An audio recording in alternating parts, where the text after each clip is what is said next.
Des Moines is actually French for the Moines. Yeah, trust me, I'm bilingual. The Iowa caucuses are, I had a bell. The Iowa caucuses are coming. The Iowa caucuses are coming. You can imagine, I was ringing a bell. If you pay even a little attention to politics, you probably know that Iowa has for decades held the first vote of the presidential primary process, and that it will do so again in early February 2020.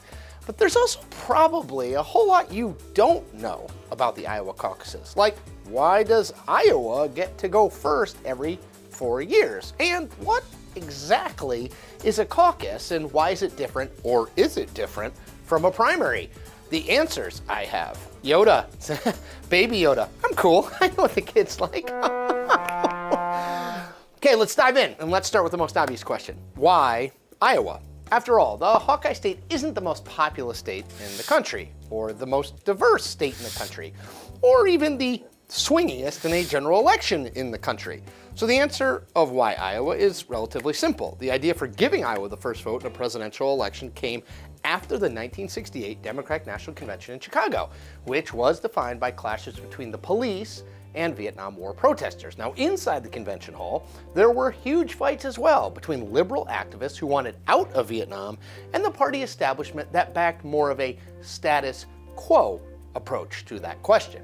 In the wake of that disaster and the election of Richard Nixon, Democrats sought to both placate their base and dispel the idea that a handful of powerful party bosses controlled all of the decision-making within, well, the party.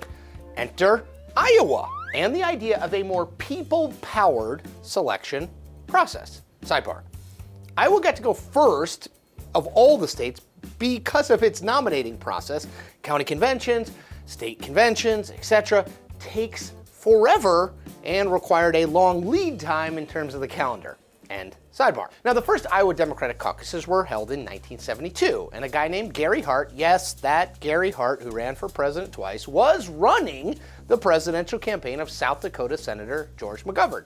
McGovern, who had run for president in 1968, was seen as an also-ran for the 72 nomination, too liberal for the party, and running well behind the front-runner Maine Senator Ed Muskie.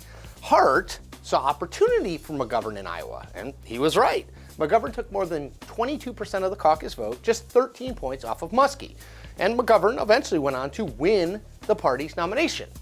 Fast forward 4 years, 1976, and the lightly regarded governor of Georgia sees Iowa as a chance to make his mark. And boy, did he. Jimmy Carter not only won the Iowa caucuses, but used that win to catapult him to the Democratic nomination and eventually the presidency. According to stats from the Des Moines Register, the winner of the Iowa caucuses has gone on to win the Democratic presidential nomination 7 of the 9 times the vote has been held. Only twice, though, Carter in '76 and Barack Obama in 2008, did the Democrat who won Iowa and won the Democratic nomination actually get elected president. But if you're a Democrat, those numbers don't lie. If you want to be the party's presidential nominee, winning the Iowa caucuses is a very, very good way to start off. But how do you win exactly? The key to victory is actually pretty simple. You need to understand how caucuses are different from primaries and organize your campaign accordingly. So most of us are familiar with voting in a primary. You go to your polling place, you enter a voting booth or some approximation of a voting booth, and you pick your preferred candidates. Then you leave. Done and done. Caucuses are way, way more labor intensive for voters. The word caucus is actually an Algonquian word that means to meet together. Huh? That's interesting, right? Sidebar. Did you know that Milwaukee is also an Algonquian word? It was originally pronounced Milwaukee and means the good land. I learned that from Wayne's World and Alice Cooper. And sidebar. The best way to understand the difference between a primary and a caucus, you ask? A primary is a vote. A caucus is a conversation and a vote. That's Iowa Republican Party Chairman Jeff Kaufman summarizing things nicely. So let's go through how it works for Democrats. Across Iowa on caucus night, people will gather in schools and churches and community centers and the like. In some Democratic caucuses, particularly in strongly Democratic areas that are allotted more delegates, a presidential candidate or one of his or her surrogates will address the gathering before the caucusing actually begins.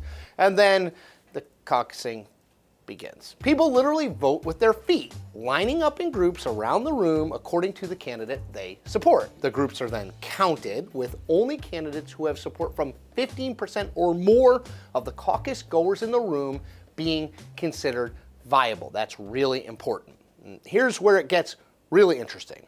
If your first choice candidate doesn't meet that 15% viability test, you are then asked to consider caucusing with a candidate who does, which leads to all sorts of cajoling, haranguing, persuading of these newly undecided voters by people already supporting one of the viable candidates. It's wild. Watch.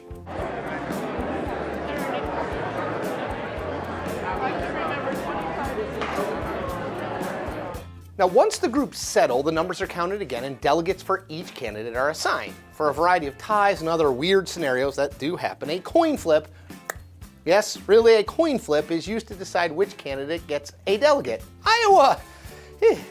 Caucuses are like unicorns, unique, cool, and sort of weird all at the same time. But if history is any guide, the winner of this Iowa caucus will have a major leg up on winding up as the Democratic nominee against President Donald Trump in November. And that is the point. We make new point episodes every Tuesday, Thursday, and a special impeachment episode on the weekends. Check them all out.